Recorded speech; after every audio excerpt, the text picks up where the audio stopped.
दोस्तों, आजकल पूरे देश में गैस को लेकर काफ़ी चर्चा हो रही है। कहीं एलपीजी सिलेंडर की कीमत बढ़ने की बात होती है, कहीं गैस की कमी की खबरें आती हैं। लेकिन क्या आपने कभी सोचा है कि भारत में एलपीजी पहली बार कब आई थी और किस कंपनी ने इसे शुरू किया था? और ऐसा क्या हुआ कि जो गैस कभी सिर्फ कुछ शहरों तक सीमित थी, वही आज करोड़ों घरों की रसोई तक पहुंच चुकी है। आज की इस वीडियो में हम जानेंगे भारत में एलपीजी गैस का पूरा इतिहास। कहानी शुरू होगी लकड़ी के चूल्हे से और पहुंचेगी आज के गैस सिलेंडर और उज्ज्वला योजना तक। तो सबसे पहले हम समझ लेते हैं कि एलपीजी गैस आखिर होती क्या है। एलपीजी का पूरा नाम है लिक्विफाइड पेट्रोलियम गैस। यह एक मिश्रित गैस होती है, यानी इसमें एक ही गैस नहीं होती बल्कि 2-3 गैसें मिलकर एलपीजी बनाती है। इसमें मुख्य रूप से होती है प्रोपेन गैस और ब्यूटेन गैस। कभी कभी इसमें थोड़ी मात्रा में आइसोब्यूटेन भी होती है। इन गैसों को जब ज़्यादा दबाव में रखा जाता है तो यह तरल यानी लिक्विड बन जाती है, इसलिए इसे लिक्विफाइड पेट्रोलियम गैस कहा जाता है। जब सिलेंडर का नॉब खोला जाता है तो यह फिर से गैस बनकर बाहर निकलती है और चूल्हे में जलती है। एक और दिलचस्प बात यह है कि एलपीजी गैस असल में बिना गंध की होती है, इसलिए सुरक्षा के लिए इसमें एथाइल मार्कैप्टन नाम का एक खास केमिकल मिलाया जाता है। उसी की वजह से गैस लीक होने पर हमें वो तेज गंध आती है जिससे हमें खतरे का पता चलता है। दोस्तों, एलपीजी आने से पहले भारत के ज़्यादातर घरों में खाना मिट्टी के चूल्हे पर बनता था। इन चूल्हों में लकड़ी, कोयला और गोबर के उपले जलाए जाते थे। गांव में महिलाएं जंगल से लकड़ी लाती थी, फिर चूल्हा जलता था और पूरा घर धुएं से भर जाता था। इस धुएं से आंखों में जलन होती थी और सांस लेने में भी परेशानी होती थी। लेकिन उस समय लोगों के पास कोई दूसरा विकल्प नहीं था। एलपीजी गैस की खोज लगभग 1900 के आसपास हुई। एक अमेरिकी वैज्ञानिक वाल्टर स्नेलिंग ने यह पता लगाया कि पेट्रोलियम से निकलने वाली गैसों को दबाव में तरल बनाया जा सकता है।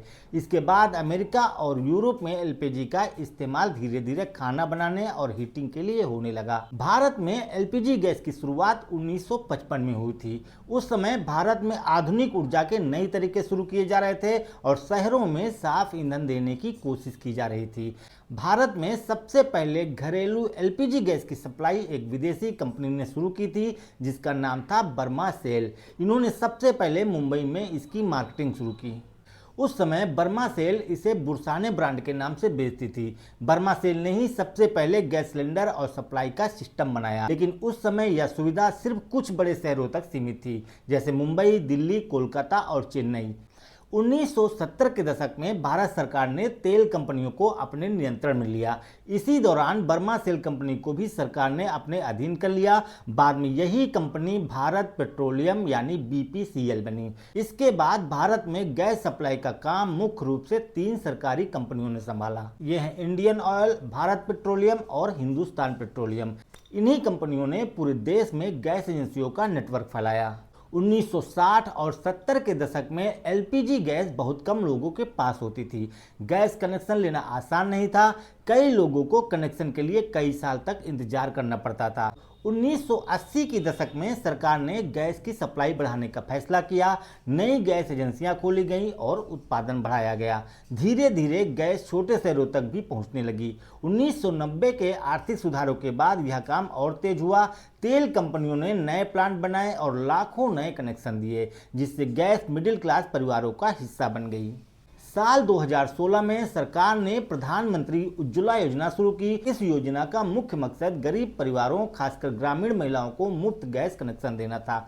इस योजना के तहत करोड़ों महिलाओं को पहली बार गैस चूल्हा मिला, जिससे धुएं में खाना बनाने की सदियों पुरानी समस्या काफी हद तक कम हो गई।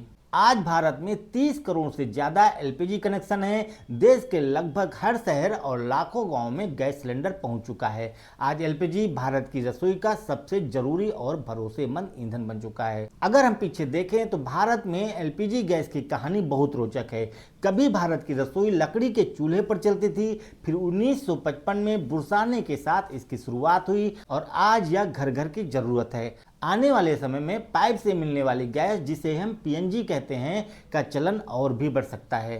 तो दोस्तों, आज की इस वीडियो में हमने आपको एलपीजी के बारे में पूरी जानकारी देने की कोशिश की। उम्मीद करते हैं कि वीडियो आपको पसंद आया होगा। चैनल को सब्सक्राइब कर लीजिए ताकि इसी तरह की जनरल नॉलेज आपको डेली अपडेट मिलती रहे। तो आज के लिए बस इतना ही। मिलते हैं नेक्स्ट वीडियो में। धन्यवाद।